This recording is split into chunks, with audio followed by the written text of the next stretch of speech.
Looking for a team sport for her two sons to participate in, Andrea Hunter decided to enroll them into the basketball program at the YMCA. This was something brand new for 7-year-old Aiden. He didn't want to.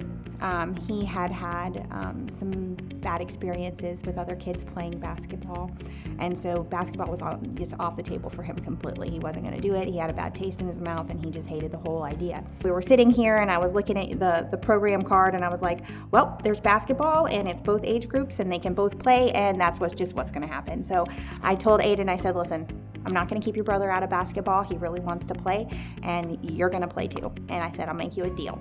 So you play one season. If you hate it, you don't ever have to play again, and I'll give you $20. But I was like, and he's like, but I said, if you love it, well, and he goes, well, what do I get if I love it? I said, well, if you love it, then you love it, then you get to play. The first practice, he wasn't making any shots. He couldn't even get the ball into the basket. I could see him getting discouraged. Coach Steve took him to the side, and he just, I don't know what he said to him, but he was giving him like little pep talks, and he was talking to him, and he was like, you can do this, you can do this. He was getting confidence, and he was talking to the other kids, and they were playing, and they were joking, and they were making friends, and he instantly fell in love. Everything was going well until one afternoon. While at work, Andrea got a phone call from her husband telling her to come to the YMCA. Something was wrong with Aiden. It was a regular practice, and my husband noticed that he started acting kind of funny. And he said, he was walking around kind of ambling, like not doing what the coach said, which really isn't like him. And he pulled him off the court, and he was like, what's wrong, buddy? And he's like, he could tell that something was really, really wrong. And he said, I don't feel good, and everything's wrong. And about that time, he had his first seizure. Right there on the basketball court.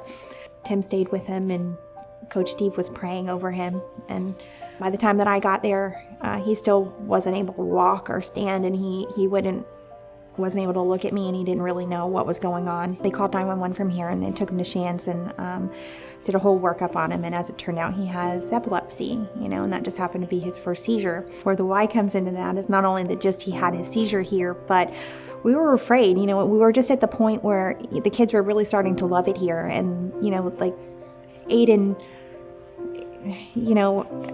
to go from a kid who couldn't even make a basket to a kid who couldn't and didn't want to play to go to suddenly want to get up and put on his clothes and get here and do things and play with his team and be involved.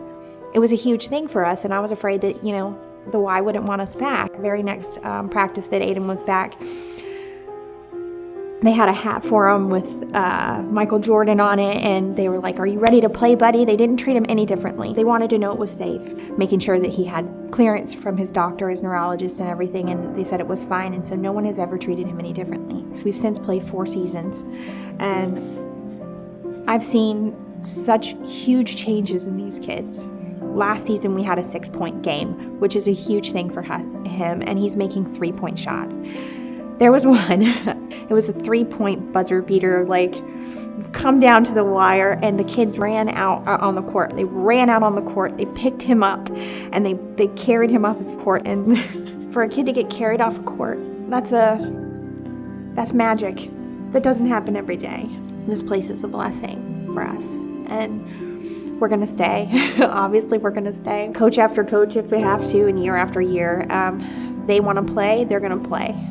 He's got skills now, not just basketball skills. He has skills in life skills, friendship skills. It's taught him so much, both of them so much, about how to be a part of a team, how to care about other people, not be selfish, and how to, even though something terrible happens, move forward, and that people are going to care about you anyway. I see other kids out there that maybe necessarily wouldn't have had the opportunity to play a sport if it wasn't for the YMCA and their scholarship program.